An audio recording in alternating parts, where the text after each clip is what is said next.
industrial presentation on reinventing the learning experience for the new normal, I would like to call upon Mr. Peter Jayaseelan, Managing Director, South Asia and Head APAC Public Sector Business Unit, Jabra.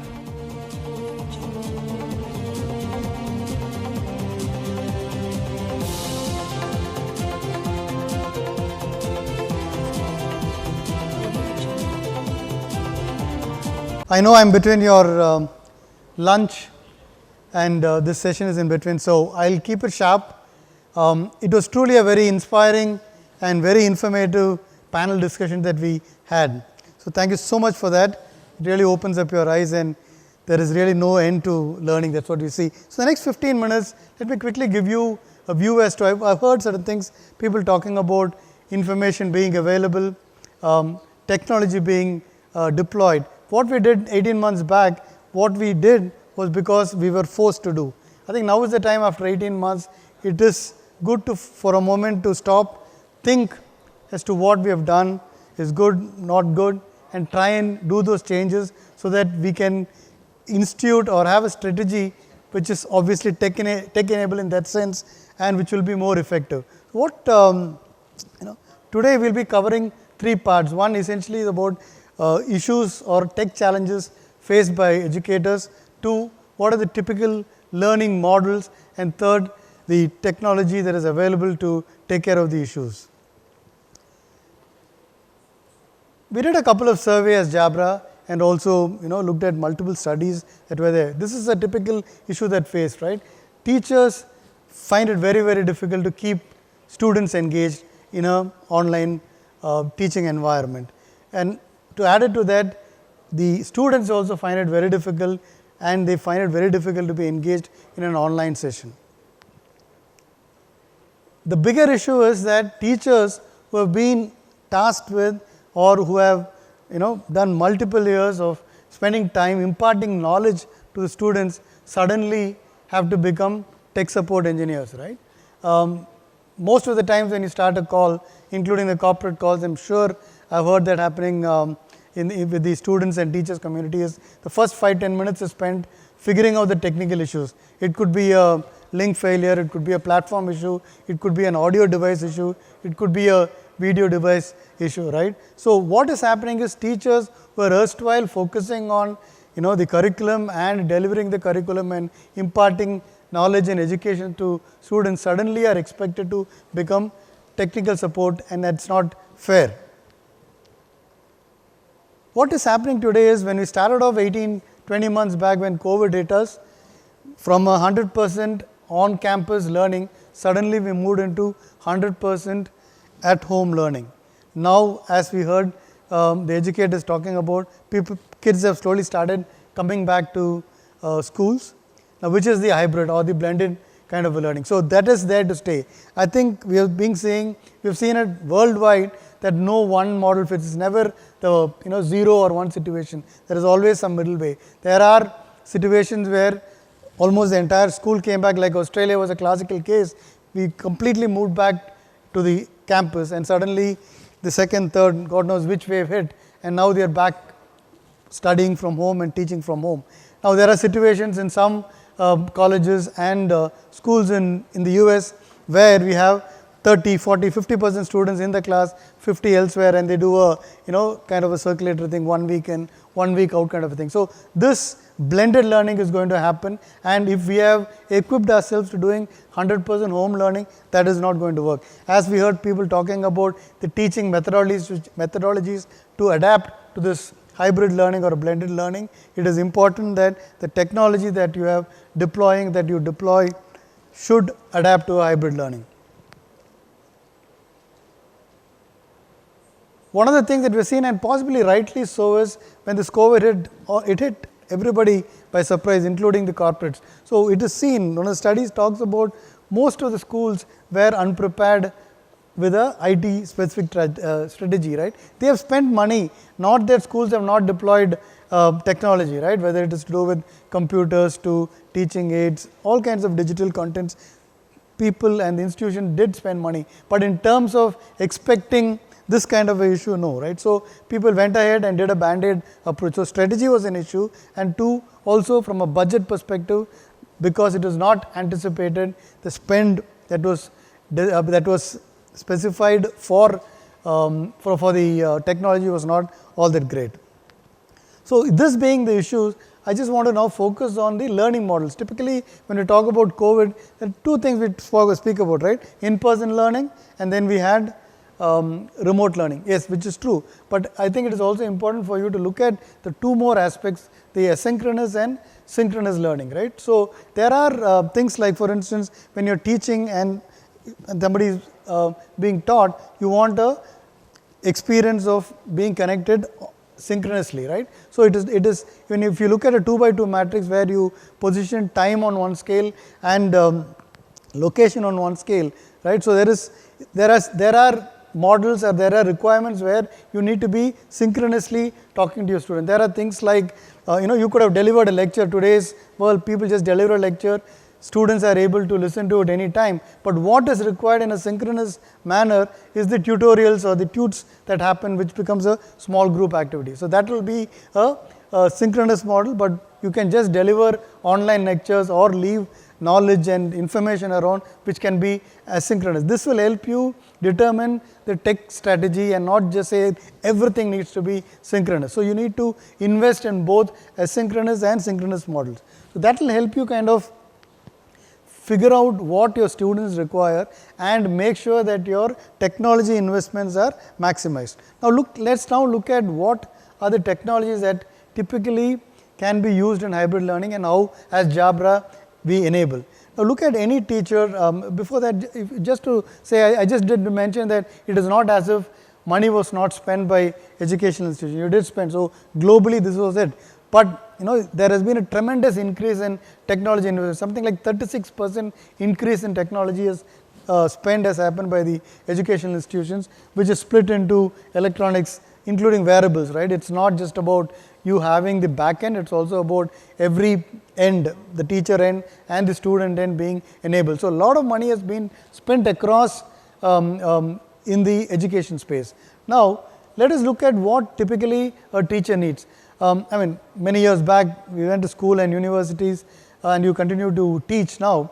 One thing that has not changed is teachers wanting to move around and talk. I just can't imagine how any of my teachers would have sat in a table looking at a monitor and teaching for so many hours. It's just not possible, right? Only time they sat essentially was to correct something. Very rarely, 1 hour, they were always up on the dais, walking around, writing on the notice board and doing it. Suddenly, the teachers who are used to doing something like that is suddenly asked to sit in one place and do it.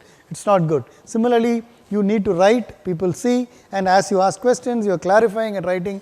There are institutions which use prompts, flip charts all around the classroom, right? Now, how do you capture all this in a remote learning or even in hybrid learning where some kids are here? So kids who are in the class have the benefit of seeing that and the kids elsewhere can't see. So this is a typical pain point where you are not able to engage the entire student population because of the situation where the technology is limiting, right? Because if you look at a video camera or any camera, there is something called as a field of view, which is about 90 to 100 degrees. So anything other than that is not going to be covered.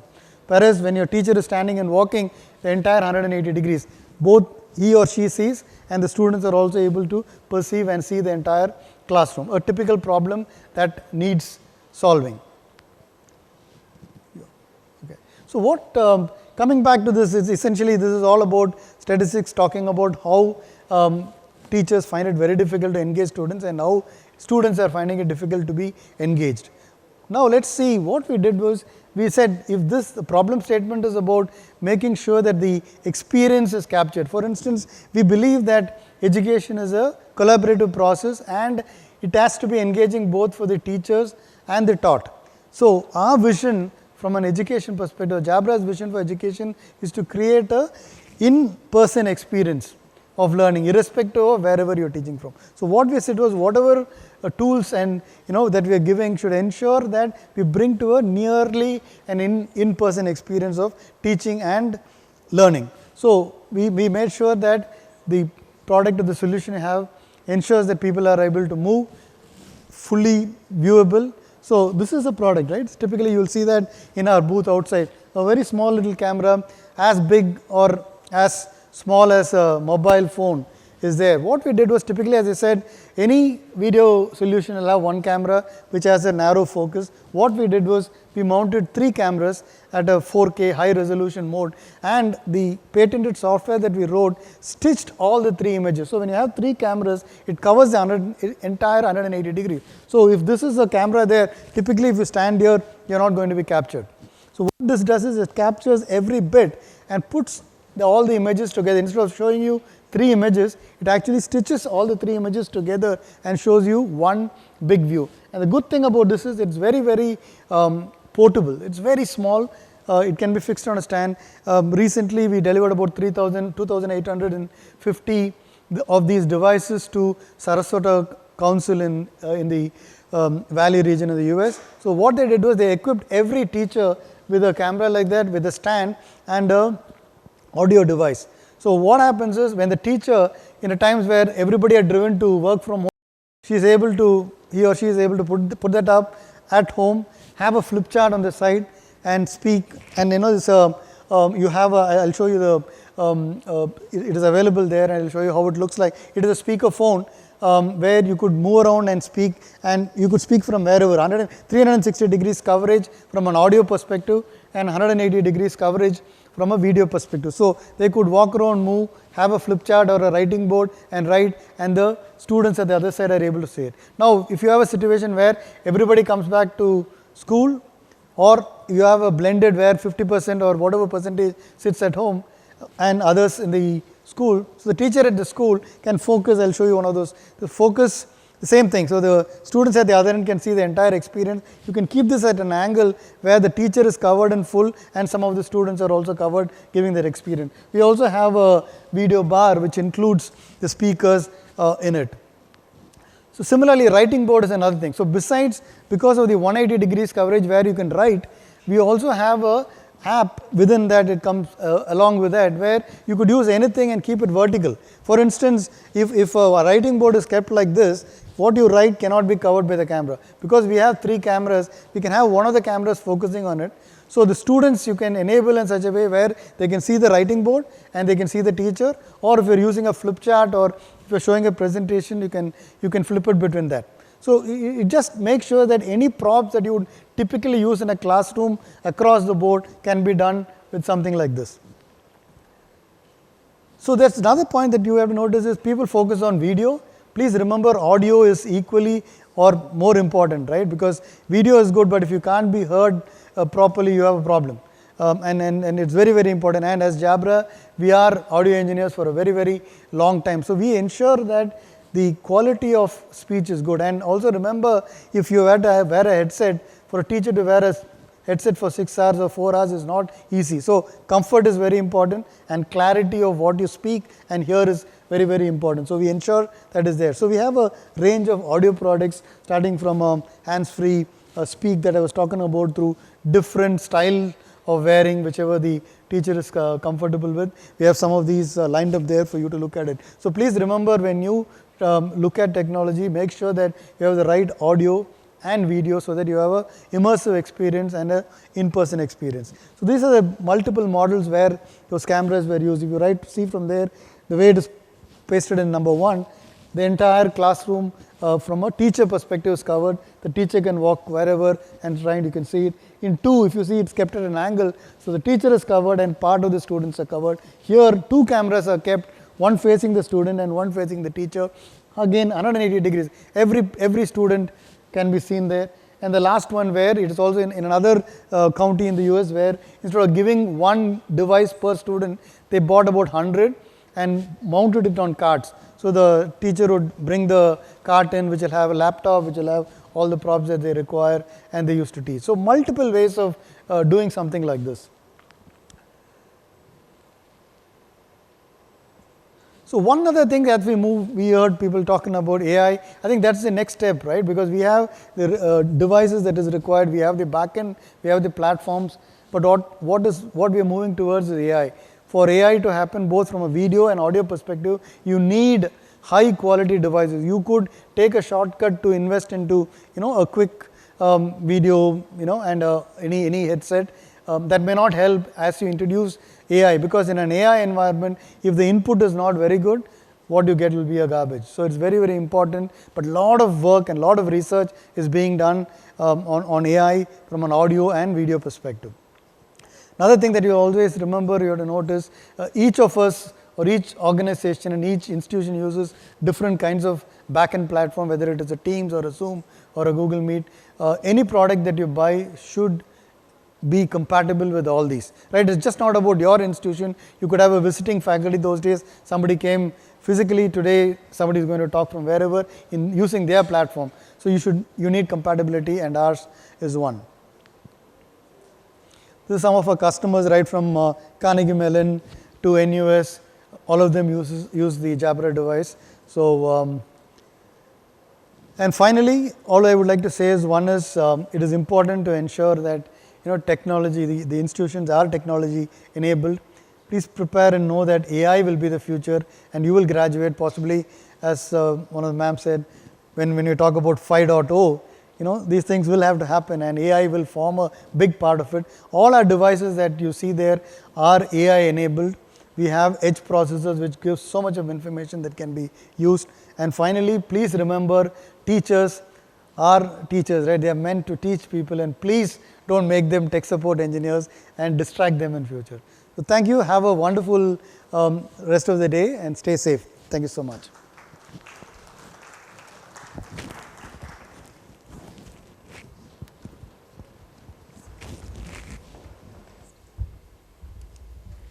Thank you so much, sir, for your enlightening words and guiding us through the new technological world that Jabra has to offer. I would like to call Dr. Pareen Somani ma'am to come across and please honor sir with a token of appreciation.